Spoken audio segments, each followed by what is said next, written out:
Garry confronted Michael Morales backstage after his loss to Islam Makhachev at UFC 330. Morales has been highly critical of Garry over the past few months and even went as far as saying that he hates him. However, their backstage confrontation was far from hostile. Despite their history, Morales appeared very respectful, showing Garry respect after his performance against Makhachev. All this you talk, it's okay. You make sure you back it up. No, I know. No, I don't know. Whatever story you made up about meeting me, I've never encountered that story. You know that, right? Okay? Listen, you're a good fighter. Show up, keep winning, and you can do anything. Does that make sense? You got massive fights in this division. You got me, you got Prates, you got Islam. Show up and fight. Does that make sense? You're an animal. You're strong. Does that make sense? I don't know about any story where I've met you and I've chat shit to you. You know that? In this sport, if people talk, I ignore it. Does that make sense? You're a good fighter. You're young. You're strong up here. That means you can do anything. Does that make sense? Spread good. Do good. You knock people out. You beat people up. That's what gets respect. Does that make sense? You make sense? Yeah?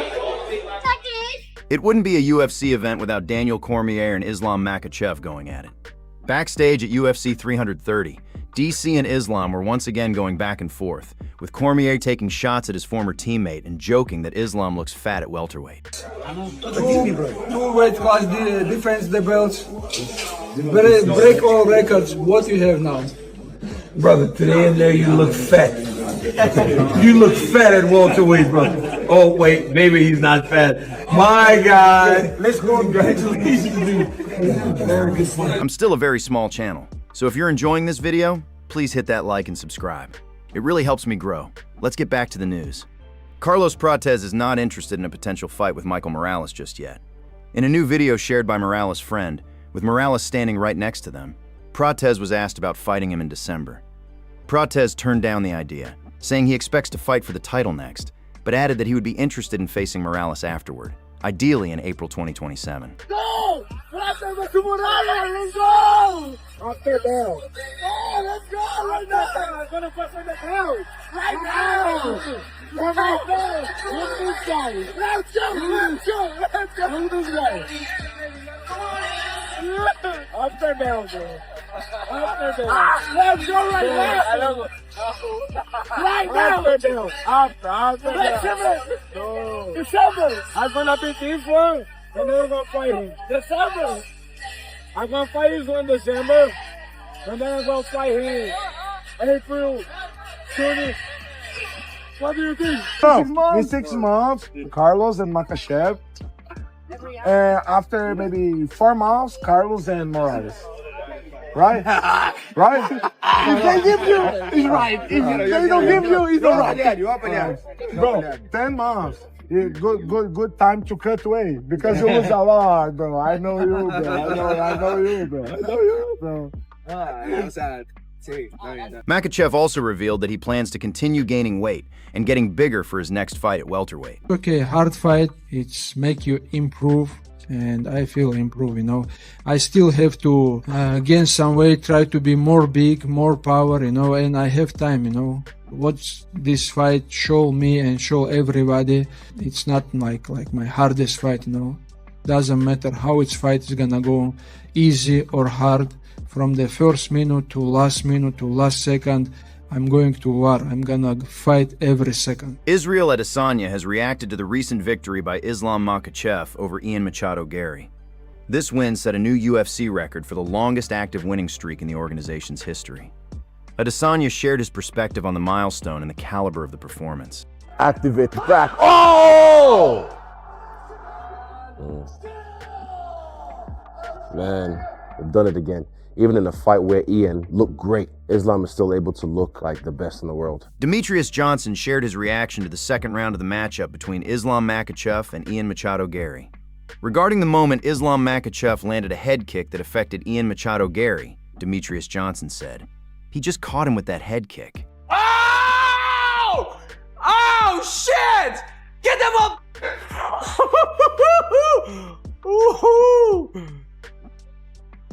He's the best.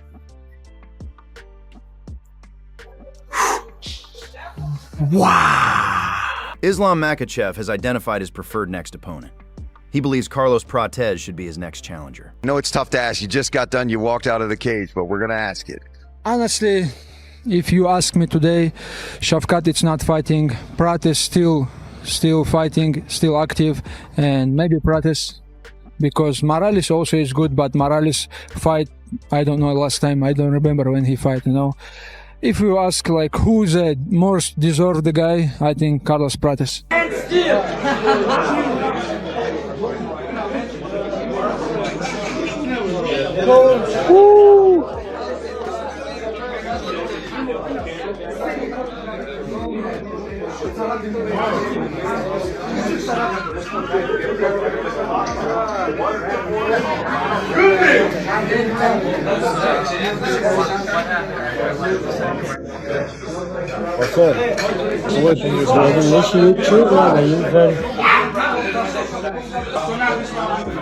Well, you guys showed Usman Nurmagomedov on the broadcast as well. Is there any update on, you know, talks with him or anything in that regard with him?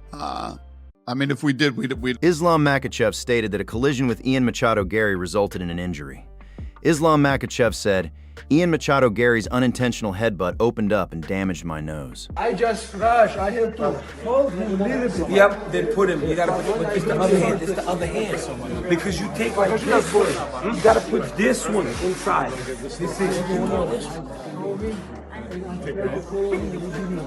Head in the face. This was a very good fight. You gotta win. You don't know what's happening.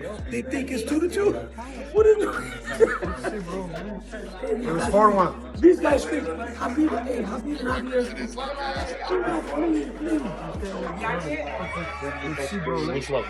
Fourth round. So like this, and move one down. I move.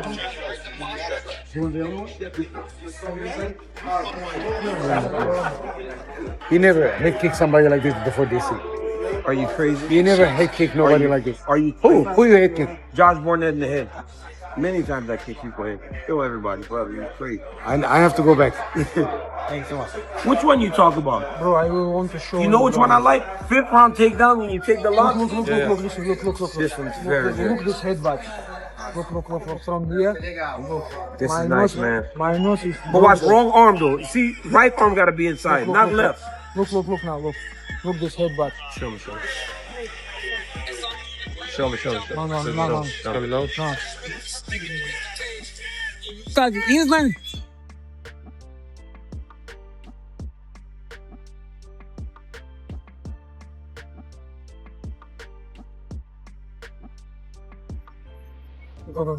Look. Oh, yep. Headbutt in the back. I see it. And I think my nose is Leandro, open. come say hi to this guy, man. We're gonna go take I pictures. hit him, bro. DC. You did? Yeah, why you bring him to Gilroy, bro? Send him Dagestan.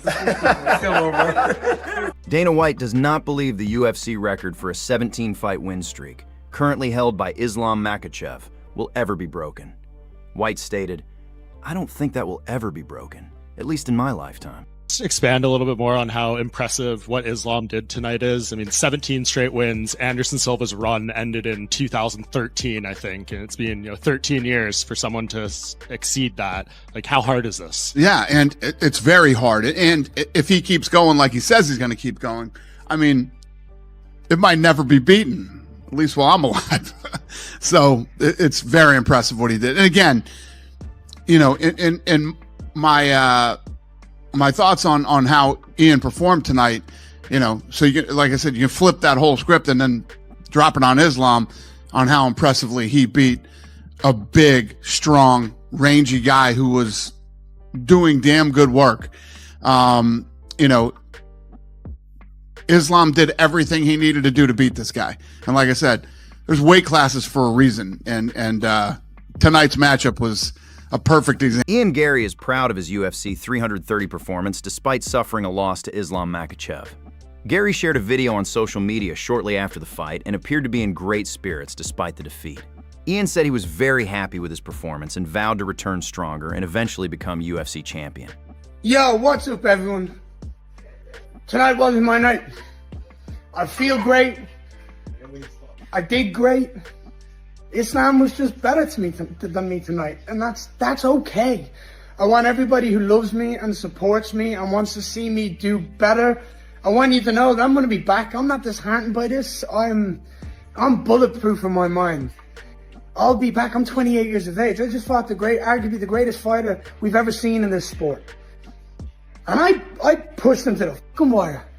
And I'm so proud of myself, and I'm so proud of my team and everything that we've done. I'm so proud of what I've done in this world and who I've become. Nobody's stopping me. Nobody stopped me. Tonight was not my night. Islam, your team, congratulations. You guys did amazing. I have nothing but love and respect for everything you guys have done in this sport. I've said that to you. I'll be back.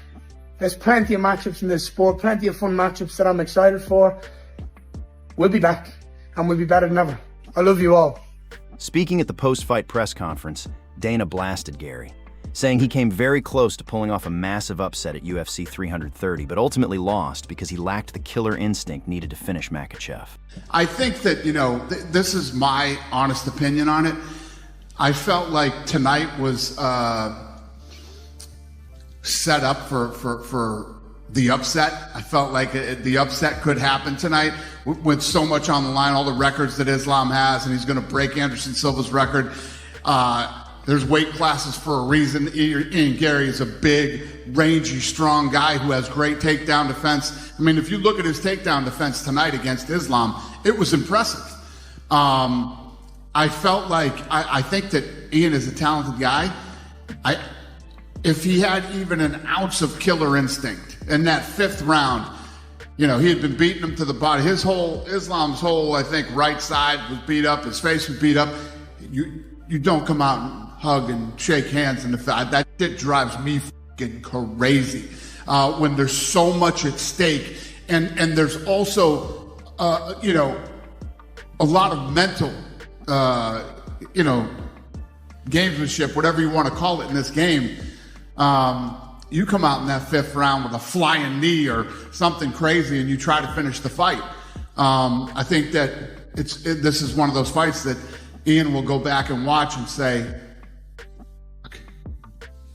wish I could do that over again. Would you agree going into the fifth round, it almost looked like Ian was actually the fresher man, like Islam had more? 100%. And, if he came out and tried to destroy and win that last round, with everything that he had, I think it's a totally different fight.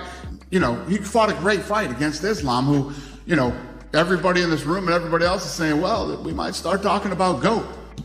You don't go shake the GOAT's hand going into the fifth round. You come out to annihilate him. I mean, that just has to be your mindset. In my humble... Dana also revealed that he stopped Michael Morales from entering the cage to call out Makhachev following his victory over Garry. Back up. Yeah, I know. He was telling me, I'm coming in there after the fight. I said, yeah. Just let Islam have his moment, and, we don't need you running in there with the whole fucking Muslim Brotherhood in here tonight. We don't need that. Let's just let's pump the brakes and see what's next. Yeah. Islam Makhachev agrees with Dana White's assessment of Ian Garry. Speaking at the post-fight press conference, Makhachev said Garry was too nice to him during their fight, explaining that this is a fight and he doesn't want to be hugging his opponent every round. It seems like between every round, Ian was saying something to you, kind of trying to give you a hug, touching you on the head. Beginning of the fifth round, he high-fived you. Dana White said he hates that. He wished you guys would just... Bro, honestly, I don't understand, man. This is the fight. This is not something we have to, hug each other every round, We're going to war to broke the face, to broke the eye, That's why I respect all my opponents, but Jan, I don't know, he respect too much. What did he say to you after the fight? Because it looked like he came and He just said, I fight today with the greatest fighter. Yeah, I respect him, he's a good guy, very kind, but this is the war, Look my face. I just come to come to beat everybody. It's not some things you have to play. This is fight. This is Islam Makhachev has retained his welterweight championship over Ian Garry, and honestly, it was a close fight. It was a fight that has have some controversy to it, a little bit, but not in the way that makes you say this is some kind of robbery, not in a way that makes you think, oh my goodness, Islam Makhachev. Islam Makhachev retained his championship against Ian Machado Garry in a decision that has sparked debate. While the result was not a robbery, the judging criteria for a contest defined by stalemates and strategic maneuvering remains a point of contention. More so stalemating and strategizing and chess moves, which is always a bit of an issue when you're talking about a championship fight, a main event where people want to go home, and the confidence was based around his ability to stop Islam from doing what he wanted to do, which was clearly grapple, was to essentially grapple heavy. And I mean heavy in this matchup. He got the single leg on Ian Garry in the first round and pretty much rode that round into the ground with control time. And this is always what we do in these fights, as we come down to this conversation of what matters more to MMA judging, control time or damage. Well, in this case, there was not much of the latter for either guy, but there were instances of it. It was kind of like I said in the beginning of the video, there were moments. This performance highlighted the ongoing debate regarding the scoring of control time versus damage. With neither fighter inflicting significant damage, Makhachev's consistent control became the deciding factor.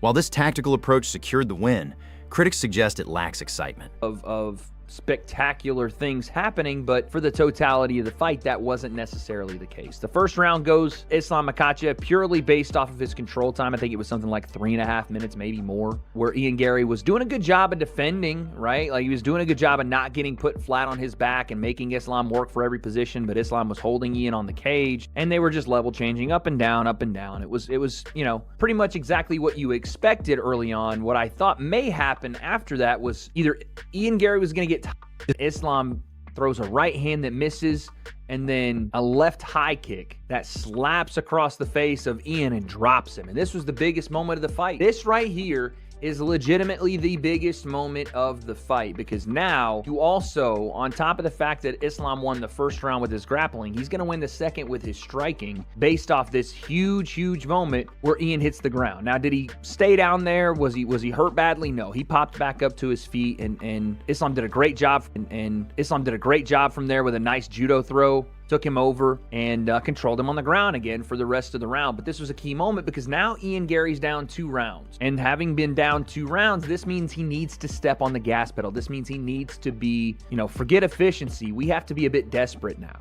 Because you lose one more round and the fight's over, you've lost, right? Well, round 3, Ian came out and was more successful. Now, again, this wasn't a barn burner of a round, but he took a little bit more risk. He did throw some of those oblique kicks. You only control half the round and lose the major scoring criteria, which is damage. How do you win the round? That one's beyond me, but I thought Ian won the 4th round, making it 2-2 going into the 5th, and one judge did have it that way. The scoring of round 4 remains a point of contention. Islam Makhachev controlled the opening half, but Ian Machado Garry landed significant damage in the final minutes.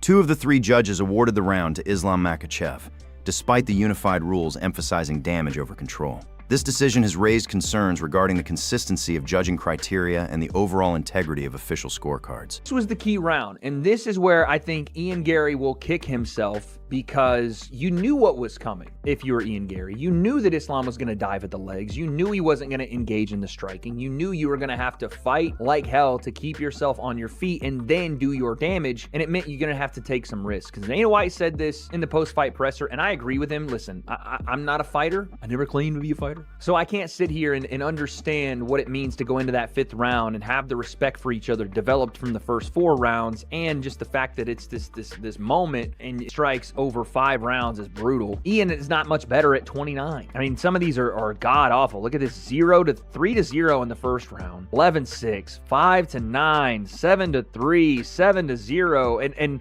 Islam won the 5th round without throwing or landing a significant strike. How insane is that? Again, I understand it because of the way the rule set in MMA is set up. Islam controlled Ian for pretty much the majority of this round, but even still, you didn't land a strike. You didn't land a significant strike, and you won the round in a fighting sport. Again, I get it, and it was over, and I think you know, where Dana is right is that Ian needs to have some killer instinct in that moment. I think the same thing could be said for Islam, though. Like, Islam showed no killer instinct. Dagestani and Caucasus wrestling, you have to stop them. If you want it to end, stop them. That's in any sport, no matter what, whether it's the tush push in the NFL, if you think it's a gimmick, or if it's a manipulation of the rule set in the NFL, if you think it's a gimmick, or if it's a manipulation of the rule set, stop it. Find a way to stop it, and they'll stop doing it. Right? If you find a way to stop them from doing it, then they'll stop and they'll have to adjust. But that's easier said than done. I understand that, but it is a part of the sport. The people that are going to say, you know, it's boring. Yeah, okay, but it is MMA and grappling is a part of it. I think that the grappling should be a vehicle to continue striking or continue threatening finishes, as Islam said he was going to do in this fight. He was looking for finishes, but like I said, easier said than done. It's just a part of it, and that is what it is. But a great win for Islam. He breaks Anderson Silva's win streak record. He goes to 17 straight wins in the UFC. What a career. 29-1, 7 championship defenses. He's done it at 2 weight classes. Islam Makhachev has reached 17 consecutive victories, surpassing the win streak of Anderson Silva. He's creeping up into the GOAT conversation. Now, people are going to start saying he is the GOAT, and I disagree. I still have John Jones as the greatest fighter of all time. I have not wavered on that point. When everybody decided to just completely shit on John Jones because he ducked Tom Aspinall, which he did. He ducked Tom Aspinall, and you can even argue he ducked Francis. That doesn't take away from what he did inside that octagon. We're talking about a guy, and again, we'll do a full video on this if you guys really want to. And had he not gotten knocked out early in his career, then you may have the argument that he potentially is the greatest of all time.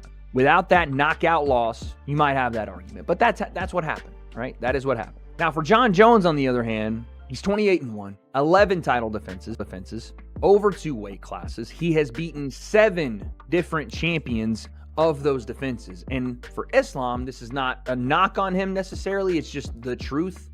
He's beaten 3 champions during that same run. So John has doubled up his champions fought and beaten, and also has 4 more title defenses, also did it at 2 different weight classes, also had a massive win streak that, barring a drug test failure that, if we really want to get into the weeds, would not be a drug. And people are going to say, oh, they were blown up middleweights. You can't say that when the best win, arguably, on Islam Makhachev's record is a blown up featherweight twice. Nevertheless, both are great, and I would say it's either 1 John, 2 Islam, or 1 John, 2 GSP, 3 Islam, and maybe Islam needs just a couple more wins to actually solidify himself as the GOAT. It's not me shitting on him before we get in the comments with angry fingers to do. And that's probably going to be Michael Morales next. Maybe it's going to be Carlos Prates, but both guys are going to have a blueprint, because Ian Garry, for as insufferable as that dude is, for as painstaking, I mean, even in his post-fight interview, he makes it a soliloquy about, you know, who he needs and who he doesn't need. And he's on the mic for, it feels like, 20 minutes just to tell everybody to go fuck themselves. And hey, you know what? Play the heel. I'm fine with it. But you can't deny that in the cage, Ian has got real talent. He is very good. And I think, barring just a bit of hesitation that he showed tonight, he could have walked away potentially. UFC 333 has been announced with 2 title fights set for the main card. On October 24th, the UFC returns to Abu Dhabi, UAE, for its annual numbered event in the Middle East. In the main event, featherweight champion Alexander Volkanovski will put his title on the line against undefeated Russian contender Movsar Evloev. In the co-main event, another title will be up for grabs at bantamweight, as champion Peter Yan takes on former champion and longtime rival Merab Dvalishvili for the 3rd time. The UFC officially announced both fights during the UFC 330 broadcast. Here's the rest of the currently announced card: Loner Kavanaugh vs. Ramzan Kadyrov, Alexander Volkanov vs. Rizvan Kunev, Arnold Allen vs. Aaron Pico, Dominic Reyes vs. Azamat Mirzakhanov, Grant Dawson vs. Nurullo Aliyev, Nikita Krylov vs. Abdulrahman Yakyayev, Abu Nurmagomedov vs. Cam Roston. Additionally, 2 more fights were announced for upcoming UFC events. Gabriel Bonfim vs. Sean Brady will headline UFC Vegas 124 at the UFC Apex on November 7th. Meanwhile, Raul Rosas, Jr. vs. Raoni Barcelos will headline UFC Vegas 121 at the Apex on September 26th. Edson Barboza is calling it a career. One of the most devastating strikers in lightweight history, Barboza suffered his 4th consecutive loss on Saturday, falling to Esteban Rybovix via 2nd-round TKO at 132. After the fight, an emotional Barboza was given the microphone to a standing ovation, fighting back tears during his final in-cage interview. The 40-year-old Brazilian then laid his gloves down in the octagon, signaling the end of his career. Thank you for watching. If you enjoyed this video, don't forget to leave a like and subscribe to the channel so you never miss the latest MMA news. And I'll see you in the next video.